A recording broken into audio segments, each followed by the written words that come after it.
Yes sir. ஆமாம், நான் ஆஃபீஸில் தான் இருக்கேன். ஆமாம், அவனை தான் இன்ட்ராகேட் பண்ண போயிட்டுருக்கேன். தெரியும் சார், அவன் ஒன்றும் கிரிமினல் இல்லை.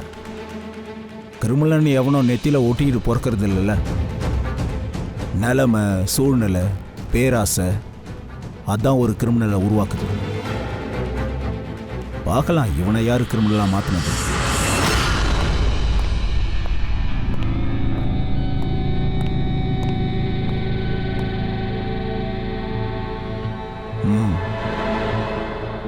இப்போ இந்த கேஸை சிஐடியில் கிரைம் பிரான்ச்சுக்கு மாற்றிருக்காங்க.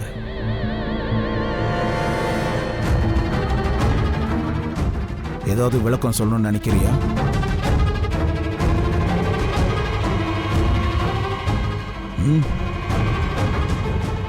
நான் deputy commissioner of police Rajeev. உன்னை பற்றி நிறைய கேள்விப்பட்டிருக்கேன். ஆனால் இப்படி சந்திப்பேன்னு நான் யோசிக்கவே இல்லை. நானும் உங்களை பற்றி நிறைய கேள்விப்பட்டிருக்கேன் சார். நல்ல கேள்விப்பட்டிருக்கேன். ரொம்ப ஸ்ட்ரிக்டான ஆஃபீஸர்.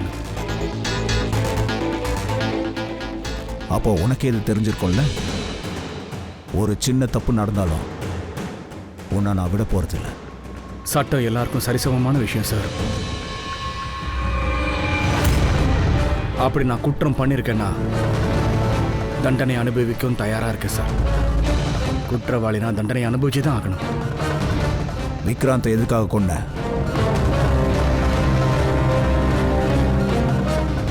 அவனை கொலை பண்ணுன்ற மோட்டிவோட நான் பண்ணல சார். அப்படியா? அப்படின்னா நீ எதுக்காக ஷூட் பண்ண? தெரியல, ஆனா குண்டு பாஞ்சிருச்சு. ஷூட் பண்ணிட்டியா? ஷூட் பண்ணிட்டேன்னா ட்ரிகர் மேல விரல வச்சு ட்ரிகரை நீ தானே அழுத்துன? நான் பயமுறுத்திக்கிட்டு இருந்தேன் சார், அவ்வளோதான். பயமுறுத்துனியா? நீ அங்க என்ன பண்றதுக்காக போன? கோர்ட்டுக்கு போலீஸ் அவனை கூட்டிட்டு போனான். சார் அங்க கொலைக்கான காரணத்தை தெரிஞ்சுக்கிறதுக்காக தான் சார் நானும் விக்ராந்தும் சந்திக்க வேண்டியதா போச்சு சார். பல தடவை அவன் என்கிட்ட இருந்து மிஸ் ஆகி போயிட்டே இருந்தான் சார். ஜஸ்ட் மிஸ்ல அவனை விட்டுருவேன். எத்தனை தடவை முயற்சி பண்ணியிருக்கேன். ஆனால் அன்னைக்கு எப்படியாவது பிடிச்சிடணும்னு முடிவு பண்ணேன்.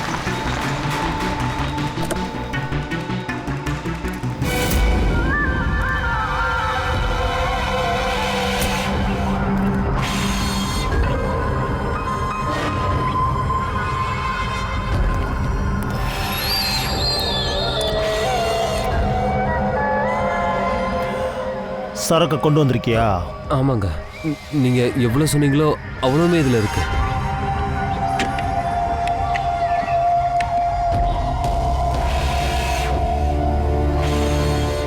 குட். அடுத்த கன்சைன்மெண்ட் அடுத்த மாசம் 5ஆம் தேதி. சார் பணம் வண்டியில் இருக்கு.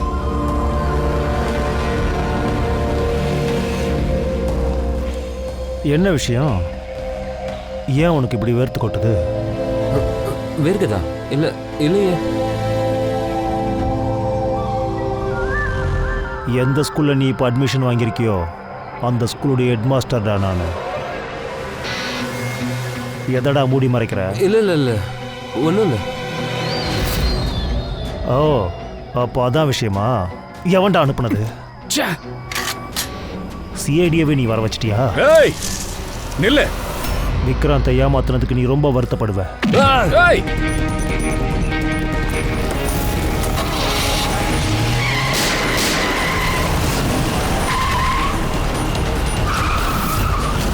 அந்த மாதிரி இந்த தடவையும் நீ அவனை பிடிக்க போயிருக்க.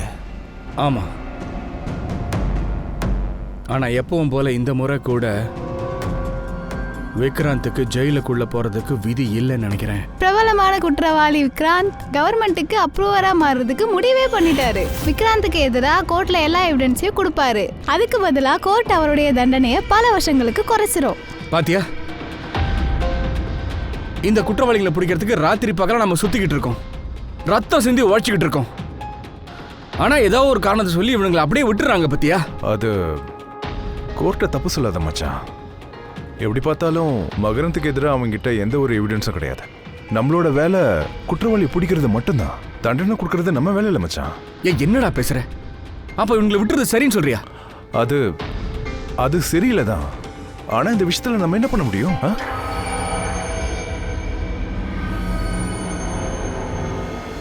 பண்ண முடியும்டா மாப்ள, நிறைய விஷயங்கள் பண்ண முடியும்.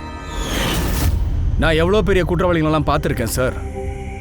ஆனால் இந்த விக்ராந்த் வேற மாதிரி. ஒவ்வொரு முறையும் ஏதாவது ஒன்று பண்ணி தப்பிச்சு போயிடுறான் சார். அதனால இந்த தடவை அவன் தப்பிச்சு போகிறதுக்கு உனக்கு சுத்தமாக பிடிக்கல இல்லை? என்ன நீ அதுதானே சொல்ல வந்த? ரொம்ப சரியா சொல்லிட்டீங்க சார். என்னுடைய பழைய ஃப்ரெண்டு முரளி தான் இந்த கேஸுக்கு இன்சார்ஜ்னு எனக்கு அப்புறமா தான் தெரிய வந்துச்சு. ஸோ எனக்கு விக்ராந்தை பார்க்கணும். ப்ளீஸ், ஒரு 10 நிமிஷம் போதும். அபிஜித், அது உனக்கு நல்லாவே தெரியாது நடக்காத காரியம்னு. நீ சொல்றது எந்தவித புரோட்டோகால்லையும் ஒத்தே போகாத. நான் அவனுக்கு பர்மிஷன் தர முடியாது. பர்மிஷன்? என்ன பழசெல்லாம் மறந்துட்டியா? BCom second year student. பேசிட்டு இருக்கும் போதே சுட்டு கொண்டுட்டான், ஞாபகம் இருக்குல்ல? அவன் சுடுறதுக்கு யார் பர்மிஷன் கொடுத்தது? இன்னொரு கேஸ், அந்த 80 வயசு பாட்டி கண்ணு தெரியாத அவங்கள கைய காலை வெட்டி கொடூரமா கொன்னா. ஒரு 8 வயசு குழந்தைய என்ன பண்ணான்னு எனக்கு அவனோட ஃபுல்லி கேஸ் ஹிஸ்டரி நல்லாவே தெரியும். அப்ப எந்த ஜெயிலையும் அவன் 15 டேஸ்க்கு மேல இருந்தது இல்லைன்ற விஷயமும் தெரியும் இல்லடா உனக்கு? இங்க பார், நான் அவனை கண்டிப்பா சந்திச்சே ஆகணும். ஒரு பொண்ணு கடத்தப்பட்டிருக்கா, போய் 2 மாசம் ஆச்சு, என்ன ஆச்சுன்னு தெரியல. ஆனா அந்த விக்ராந்துக்கு தெரியும் அவன் எங்க இருக்கான்னு. இதுல அந்த பொண்ணோட வாழ்க்கையை அடங்கி இருக்கு. அது என் கையில இருக்க, நான் காப்பாத்தணும். சரி, ஆனா வெறும் 10 நிமிஷம் மட்டும்தான். அப்படி நீ விக்ராந்த் கிட்ட போன அப்படிதானே? ஆனா அந்த நேரத்தில் நீ பொண்ணை பத்தி கேட்டு தெரிஞ்சுக்க தானே போன. அதுக்கப்புறம் என்னாச்சு? சார், நான் அந்த பொண்ணை பத்தி முழுசா தெரிஞ்சுக்கிறதுக்காக தான் சார் போனேன். ஆனா உனக்கு 5 நிமிஷம் டைம் கொடுக்குறேன். ஒழுங்கு மரியாதையை யோசிச்சு என் கேள்விக்கு பதில் சொல்றேன். ஆர்சு எங்க? ஆர்சுவா?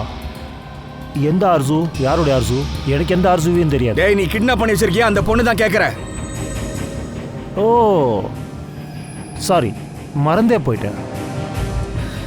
எங்க ஒளிச்சு வச்சிருக்க? ஒரு விஷயம் தெரியுமா அபிஜித்? போன தடவை கூட நான் ஒரு பொண்ணை கிட்னாப் பண்ணேன். அப்புறம் அதையும் மறந்துட்டேன். திடீர்னு 2 மாதத்துக்கு அப்புறம் எனக்கு ஞாபகம் வந்துருச்சு. அப்புறம் தான் போய் பார்க்கும்போது அந்த பொண்ணோட பாடியை ஒரு சேரில் கட்டி போட்டு வச்சுருந்தாங்க. அந்த பொண்ணோட பாடியை அடிச்சிட்டு இருந்துச்சு. ஆனால் இப்போது ஆர்சுடைய நிலைமையும் அதே மாதிரி தான் போய் முடிச்சிடும் பாரு. அதெல்லாம் ஒன்றும் நடக்காதுடி.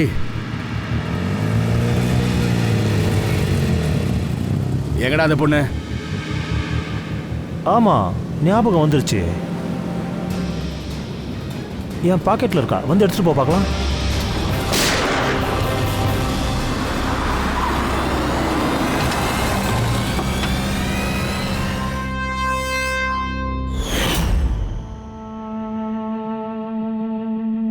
கேட்டுக்கிறேன்.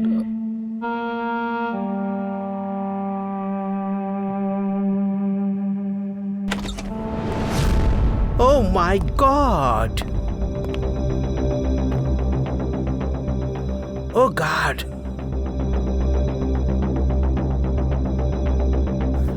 கேட்டா, உன்ன மாதிரி ஒரு ரெஸ்பான்சிபிள் ஆஃபீஸர் இப்படி பண்ணுவான்னு நான் நினைச்சு கூட பார்க்கல.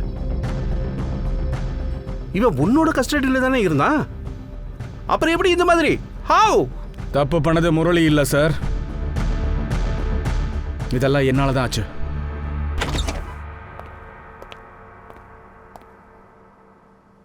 வாவ் வாவ், பாத்தீங்களா ஏசிபி சார், நீங்க பல தடவை ரொம்ப பெருமையா பேசியிருக்கீங்கல்ல.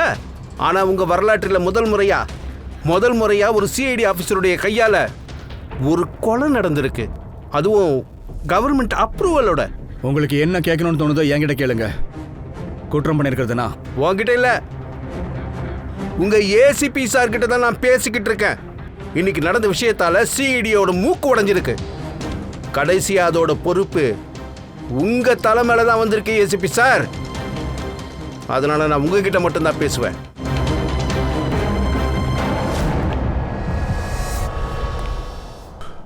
இதெல்லாம் எப்படி நடந்துச்சு? எப்படி ஆச்சுன்னு ஒன்றும் புரியல சார். நான் சும்மா அவனை மிரட்டிக்கிட்டு தான் சார் இருந்தேன். கண்ணு எப்படி குண்டு பாய்ச்சதே எனக்கு ஒன்றும் தெரியல சார். அப்படியா? ஓ, அது சரி அது சரி அது சரி, அப்படியா விஷயம்? அப்ப நீ சும்மா கன் எடுத்து காட்டி மிரட்டின, ஆனா கன்னு அது தானா வெடிச்சிடுச்சு. நீ சிஐடி ஆபீசரா இல்ல நடிகனாப்பா? ஐ மீன் அமைச்சர் ஷூட்டராப்பா? நான் முத கேள்வி, நீ எதுக்காக அந்த இடத்துக்கு போன? சட்டம் தான் அதோட வேலையை பார்க்குதுல்ல. அப்ப நடுவுல என்ன இதுக்கு நீ போய் உன்னோட மூக்க நுழைச்ச? ஜெயின் சார் ப்ளீஸ், நீங்க கொஞ்சம் பொறுமையா பேசுங்க. அபிஜித் ஒரு சிஐடி ஆபீசர், சாதாரண ஆள்லாம் கிடையாது. இத பார், என்ன பொறுத்த வரைக்கும் இந்த அபிஜித் ஒரு குற்றவாளி. அவன் அவ்வளவுதான், மக்கரத் மாதிரியே தான். அப்புறம் எவ்வளோ வாங்கின, எவ்வளோ பணம் வாங்கின இவனை கொள்றதுக்காக அந்த மக்கரத் கிட்ட இருந்து?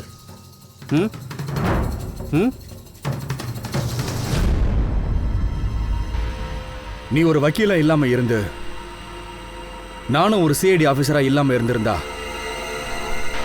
இந்த நேரத்தில் உனக்கு என்ன பதில் கொடுத்திருப்பேன்னு உனக்கே தெரியும். ஓ ரியலி? பாத்தீங்களா? பாருங்க பாருங்க, நல்லா பாருங்க.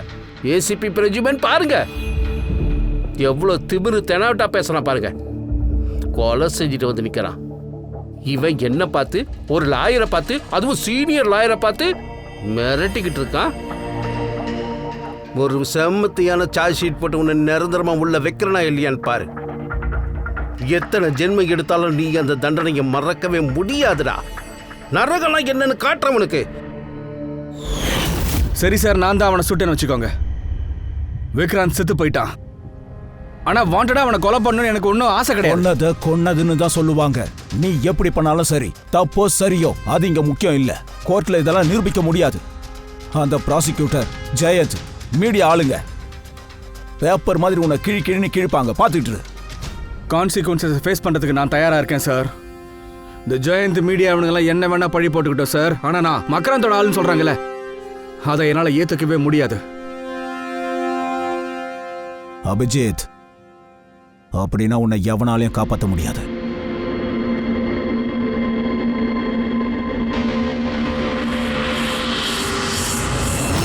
எல்லா விட்னஸும் எவிடன்ஸும் அபிஜித்துக்கு எதிராக இருக்கு. ஆனா இதுக்கு வேற எந்த வழியும் இல்லையா சார்? என்ன வழி இருக்கும் தயா? அபிஜித்தே தான் குற்றத்தை ஒத்துக்கிட்டான். அவன் தான் சுட்டன்னு சொல்றான்.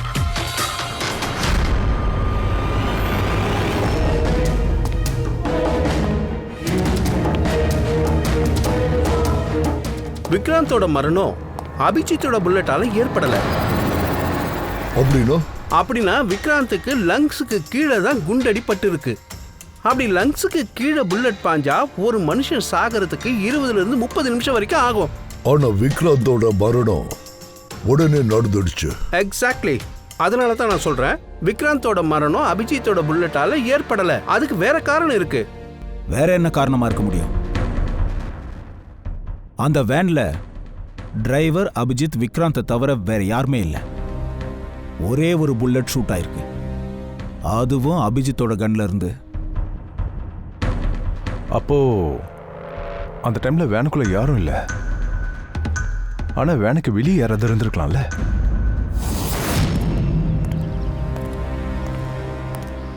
அபிஜித், அந்த நேரத்தில் வண்டிக்கு வெளியே யாராவது இருந்தாங்களா? யாராவது ஷூட் பண்ணாங்களா? இல்ல, ஆக்சுவலி ஒன்றும் தெரியல. ஏன்னா என் கான்சன்ட்ரேஷன் ஃபுல்லா விக்ராந்த் மேல இருந்துச்சு. கொஞ்சம் நல்லா யோசிச்சு சொல்றா. உள்ள ஷூட் ஆகுறதுக்கு முன்னாடி என்னாச்சு? ஏதாவது வித்தியாசமா அங்க நடந்துச்சா? புல்லட் ஷூட் ஆகிறதுக்கு முன்னாடி நான் நான் அவன்கிட்ட பேசிட்டு தான் இருந்தேன். திடீர்னு வேன் ஷேக் ஆச்சு. வண்டி ஒரு பக்கம் சாஞ்சுது. அவன் அந்த பக்கம் விழுந்துட்டான், நானும் இந்த பக்கம் விழுந்துட்டேன். ஷூட்டிங் சத்தம் கேட்டுச்சு. ஒரு நிமிஷம். வண்டி குலுங்குச்சா? எந்த மாதிரி குலுங்குச்சு? அது ரோட்ல ஏதாவது பள்ளம் வந்துச்சுன்னா வண்டி ஷேக் ஆகும் இல்லையா பெருசா? ஆனா இங்க ரோட்ல பள்ளமேடே இல்லையே. கண்ணு கெட்டின வரைக்கும் எங்கேயும் ஸ்பீட் பிரேக்கரே இல்லையே. ரோடு ஸ்மூத்தா இருக்கு. இந்த இடத்துல பள்ளமேடு எப்படி வரும்? ஆமாம் சார், ஷேக் ஆச்சு. வேன் அப்படியே லெஃப்ட் சைடா டர்ன் ஆச்சு.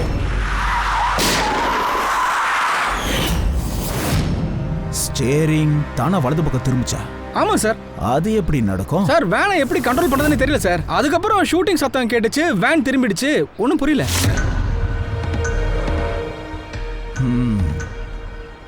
ஸ்டேரிங் வீல் தானாவே திரும்பிச்சு அப்படின்னா புல்லட் தானாவே ஷூட் ஆயிருக்கு. ரோட்ல குண்டு குழியும் இல்லை. அப்படி இந்த இடத்துல என்னதான் நடந்துச்சு?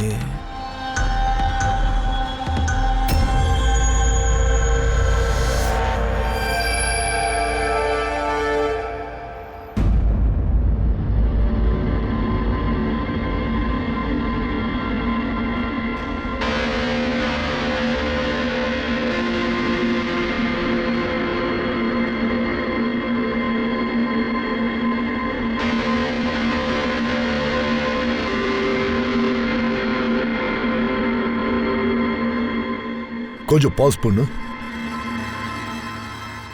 அங்க பாத்தியா, அங்க சம்பவம் நடக்கும்போது அந்த எஸ்யூவி பிளாக் கலர் அந்த வேனை கடந்து கிராஸ் பண்ணி போயிருக்கு.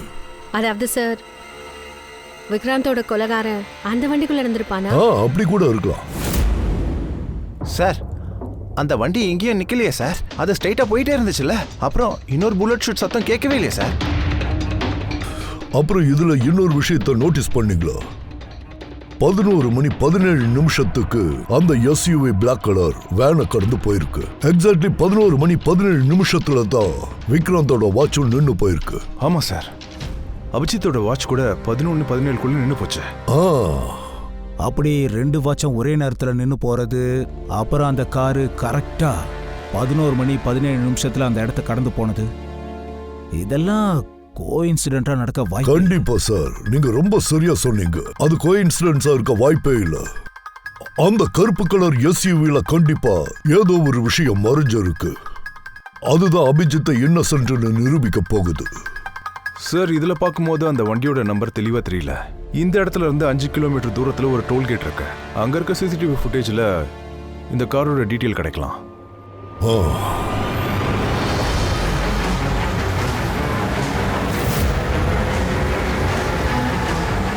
ஒருவேளை அந்த வண்டி டோல்கேட்டை தாண்டி போகலைன்னா அந்த வண்டி இங்கே தான் எங்கேயாவது இருந்திருக்கணும், இந்த இடத்தை சுத்தி. சார், அது அங்க பாருங்க, கருப்பு கலர் காரா.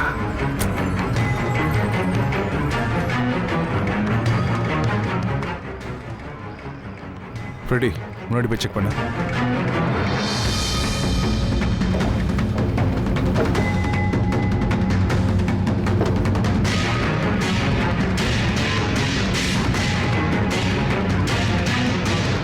ஸோ இது அதே கருப்பு எஸ்யூவி தான். இதை எரிச்சிருக்காங்க.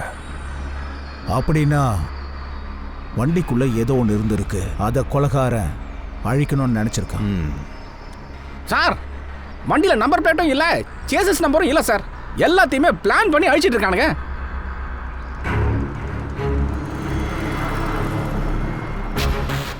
ஓ, ஃப்ரெடி ஒன்று பண்ணு, அங்க விசாரிச்சு பாரு, யாராவது இங்க பார்த்தாங்களான்ட்டு. தம்பி, அங்க எரிஞ்சு போய் நிக்கிறதுல ஒரு வண்டி, அதை பத்தி தெரியுமா? இல்லைங்க. ஸோ இது பாருங்க, சீட்டுக்கு கீழே ஏதோ ஒரு டிவைஸ் இருந்திருக்கு. எலக்ட்ரிக் டிவைஸா? சொல்லுங்க, அது என்ன டிவைஸ்னு தெரிஞ்சுதா? ஆமாம் பாஸ், என்னன்னு தெரிஞ்சிடுச்சு. ஆனா இது உங்களுக்கு புரிய வைக்கிறதுக்காக ஒரு சின்ன டெமோ காட்டி ஆகணும். இப்போதைக்கு இவர் தான் விக்ராந்த்னு வச்சுக்கோங்களேன். நாம இவனை கொல்ல நினைக்கிறோம், ஆனா யாருமே இவன் கிட்ட போக முடியாது. அப்படி இருக்கும்போது அவனை எப்படி கொல்றது? எப்படி அவனை கொல்றது? ஹலோ சாலோங்கி, அது எங்களுக்கு தெரிஞ்சா நாங்க ஏன் இங்க வரப்போறோம்? ப்ளீஸ் மேலே சொல்லுங்க. சொல்றேன்.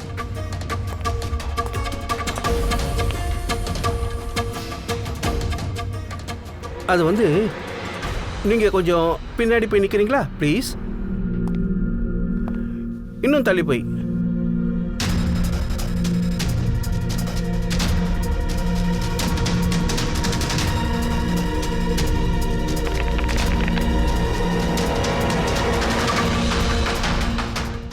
பாத்தீங்கல்ல,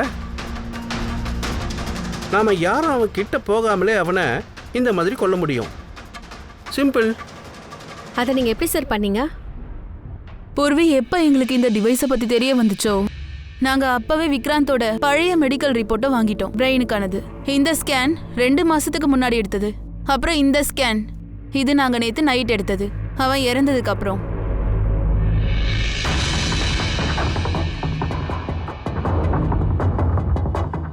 ஏப்பா சோலன்கு, முதல்ல இருக்கிற அந்த ஸ்கேன்ல ஒரு சின்ன சிப் மாதிரி ஏதோ ஒன்னு ஒட்டிட்டு இருக்க. இதோ இங்க அந்த தலையில.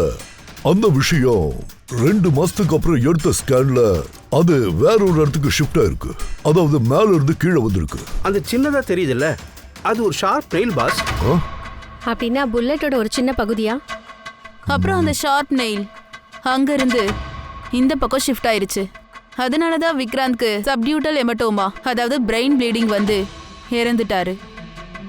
அப்போ அந்த ஷார்ப்னல் அதோட இடத்துல இருந்து எப்படி நகர்ந்துச்சு? அதுக்கான டிவைஸ் தான் அந்த எரிஞ்சு போன வண்டியில இருந்து நமக்கு கிடைச்சது இல்ல.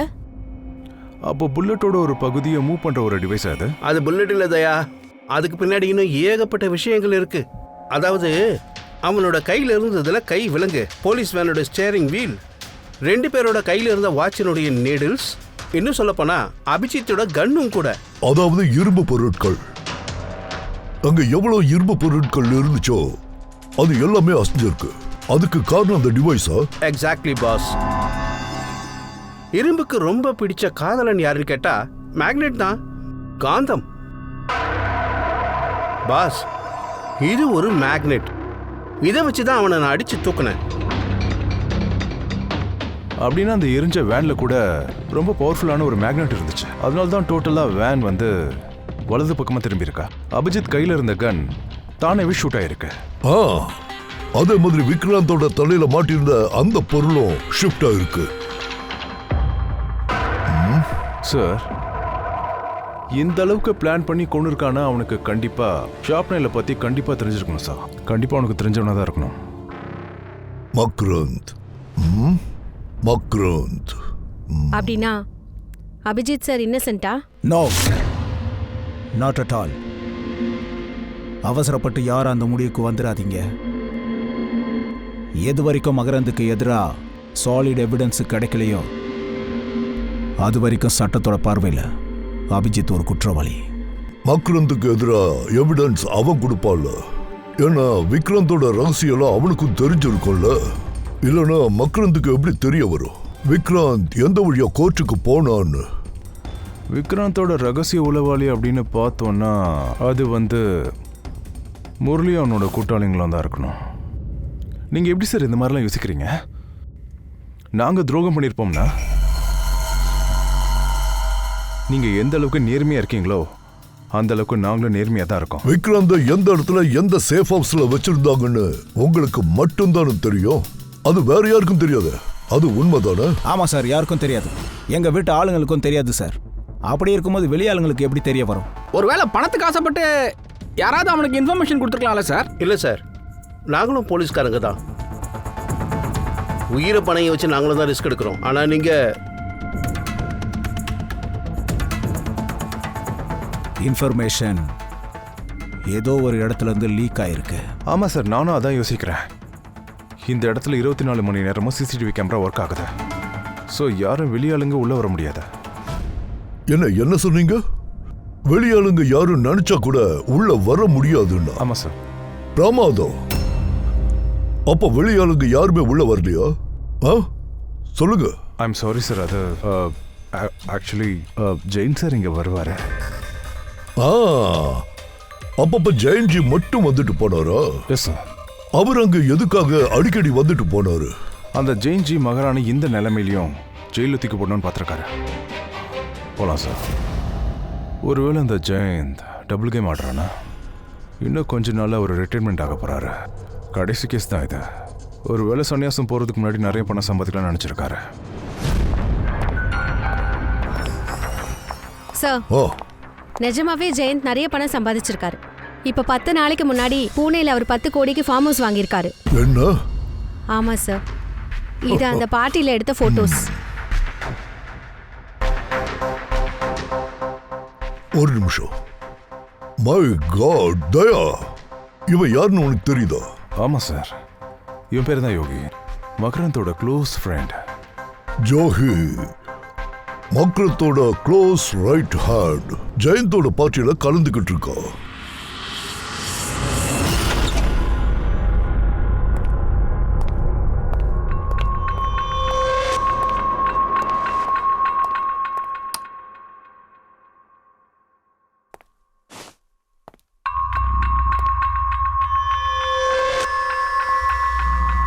நீயா? நீ எப்படி இங்க வந்த? என் வீட்டுக்குள்ள வந்து உட்கார்ந்துருக்க. எழுந்திரிடா, எழுந்திரு. குற்றவாளிகளை தூக்கி எறியறதுக்காக சில சமயம் அத்துமீறி சில இடங்கள்ல இறங்க வேண்டியதா இருக்கே சார். குற்றவாளியா? குற்றவாளி நானா இல்ல நீயா? நானா?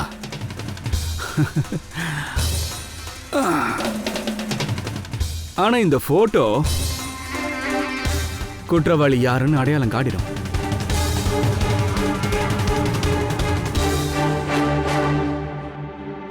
No, I don't no.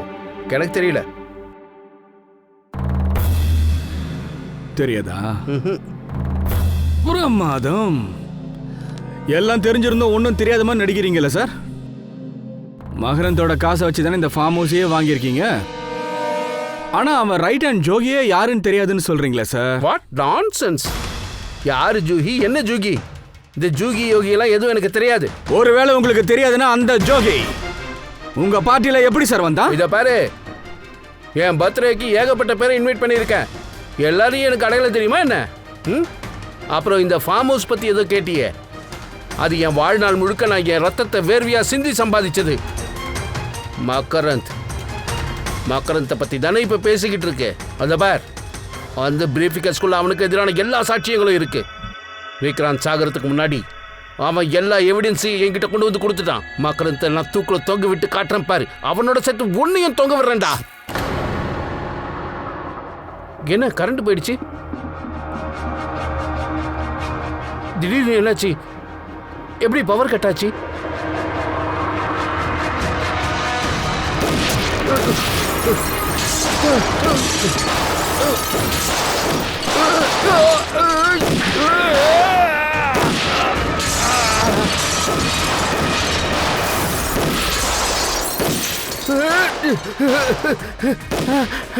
Abhijit, நான் சொல்றது கேளு.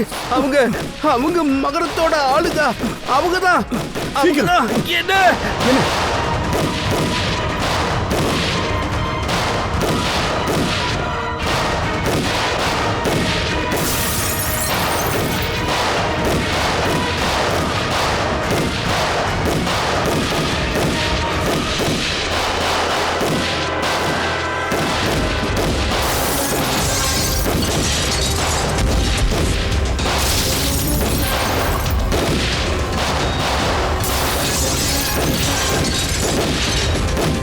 நீ ரொம்ப நல்ல காரியம் பண்ண அபிஜித்.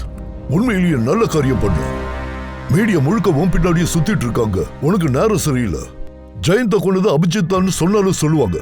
சார், அவங்க சொல்லி என்ன சார் ஆக போகுது? உங்களுக்கு தான் எல்லா விஷயமும் தெரியும்ல. சரி, நீ எதுக்கு தேவையில்லாம போன அந்த ஜெயந்த் வீட்டுக்கு? அங்க இருக்கிற சிசிடிவி கேமரால எல்லாமே பதிவாயிருக்கு. அவன் சாகும்போது நீ அங்கதான் இருந்திருக்க. அது மட்டும் இல்ல அபிஜித், மொத்த சிஐடி டீமும் குற்றவாளிங்கிறாங்க. நாங்க உன்னை காப்பாற்ற நினைக்கிறோம்னு சொல்றாங்க. சொல்லதான் செய்வாங்க பிரத்யுமன். ஜெயந்த் மகரந்தனுக்கு எதிராக கோர்ட்ல எவிடன்ஸை பிரசன்ட் பண்ணலான்னு இருந்தேன். கரெக்டா ஒரு நாளுக்கு முன்னாடி தான் அவனும் சேர்த்து போயிட்டான். சார், ஆனா எவிடன்ஸ் எல்லாம் குற்றவாளிங்க கைக்கு போய் சேரல. நானே கொண்டு வந்துட்டேனே. எவிடன்ஸ் எல்லாமே இதோ கொலை பத்தினது இங்க இருக்கு சார். நீங்களே பாருங்க. எது இந்த எவிடன்ஸா, இந்த போட்டோகிராஃபா, இந்த பேப்பர்ஸா? இந்த எவிடன்ஸ் எல்லாம் பத்தாது. இத வச்சு அவனுக்கு தண்டனை வாங்கி கொடுக்க முடியாது. இதெல்லாம் பத்தாது சார். அப்படின்னா அந்த பென்டிரைவ், இந்த பென்டிரைவ்ல கண்டிப்பா ஏதாவது இருக்கும் இல்லையா? அபிஜித், இந்த பென்டிரைவ் பாஸ்வேர்டு கேக்குது. ஜெயந்த் சாகிறதுக்கு முன்னாடி பாஸ்வேர்டு ஏதாவது சொன்னானா? இல்ல சார். அதால் இதான் சொல்றதுக்கு முன்னாடி அதுக்கு முன்னாடி மூச்சு நின்னு போச்சு சார். அட என்னப்பா அது?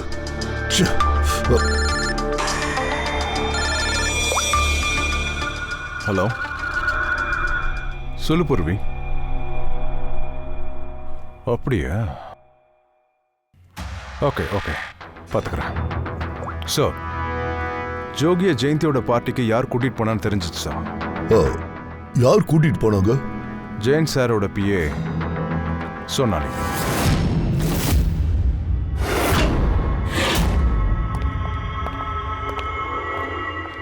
சார், இது என்னது? சொனாலி, சொனால். பூர்வி, போய் செக் பண்ண.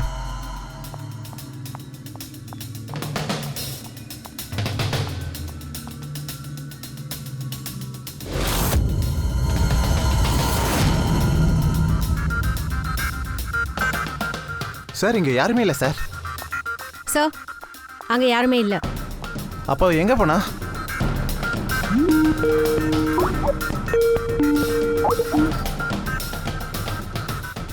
வீடியோ காலா?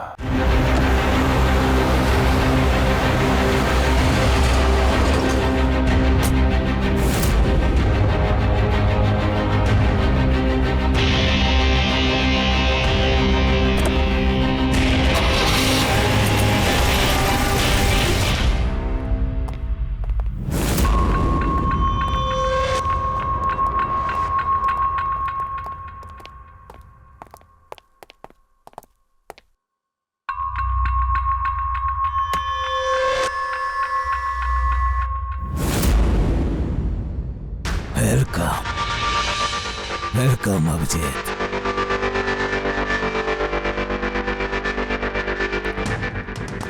மகரந்தோட இந்த அரண்மனைக்கு ஒன்று நான் வரவேற்கிறேன். வெல்கம் அபிஜித்.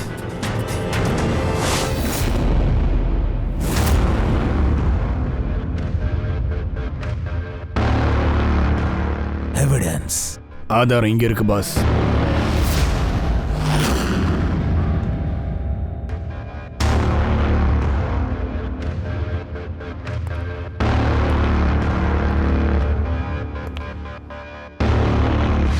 மகரந்த், ஆதாரங்கள் கிடைச்சிடுச்சுல்ல? இப்ப அந்த பொண்ணை விட்டுரு. கண்டிப்பா. எப்படியும் அவ ஏதோ சொல்லுவாங்களே, சாக போறவனோட கடைசி ஆசைய நிறைவேற்றாம விடக்கூடாது. சோனலை கூப்பிட.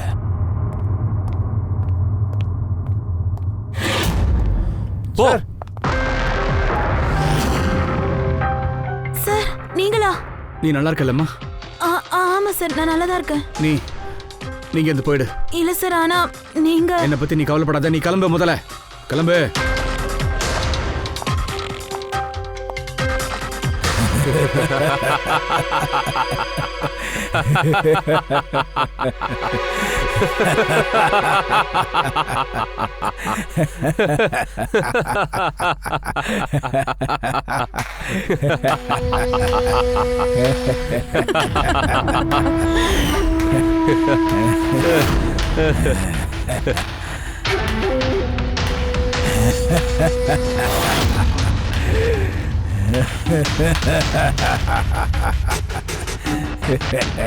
என்னம்மா நீயுமா?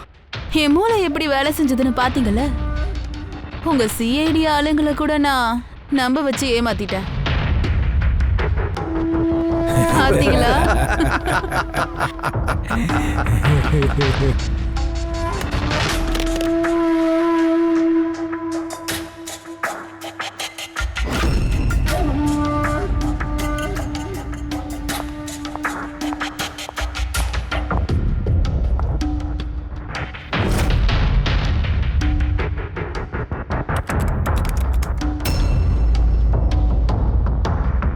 எனக்கு அப்பவே தெரியும் ஜெயந்த் இந்த பாஸ்வேர்ட் தான் வச்சிருப்பான்னு. Makram will strike. So, stop conversation. Now start the operation.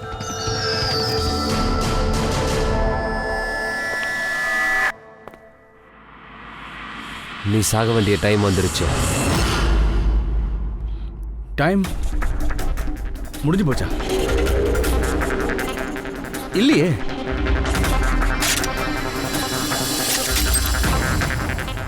டேய் மொட்டை, மேக்னெட்ரா? என்னடா நினைச்சிட்டீங்க நீங்க? மேக்னெட் ஆயுதமாக்க உங்களுக்கு மட்டும்தான் தெரியுமாடா?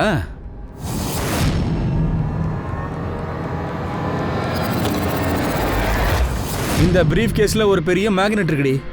இதே மாதிரி ஒன்று தானே அன்னைக்கு நீங்க வண்டிக்குள்ள வச்சிருந்தீங்க விக்ராந்த கொலை பண்ற அன்னைக்கு. மக்ராந்த் உன் விளையாட்டு இன்னையோட முடிஞ்சு போச்சு.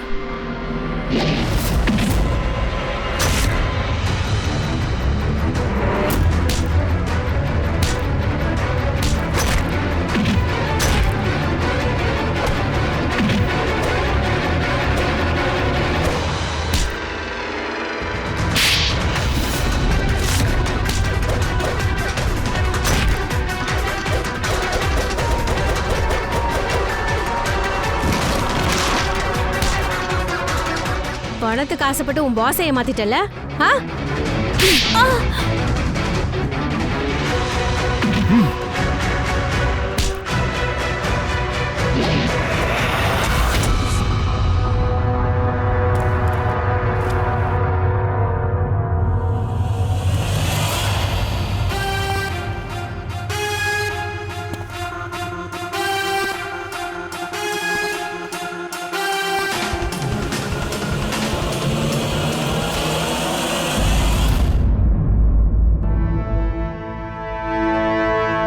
ஃபைனலி உன் மேல சுமத்தப்பட்ட எல்லா குற்றச்சாட்டையும் தூக்கி எறிந்தாச்சு.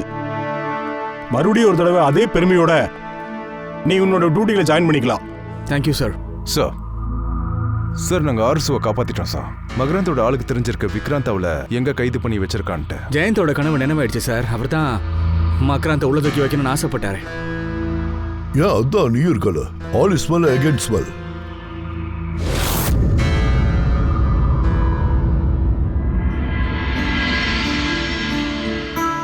இது உனக்கு சொந்தமானது, நீயே வச்சுக்க.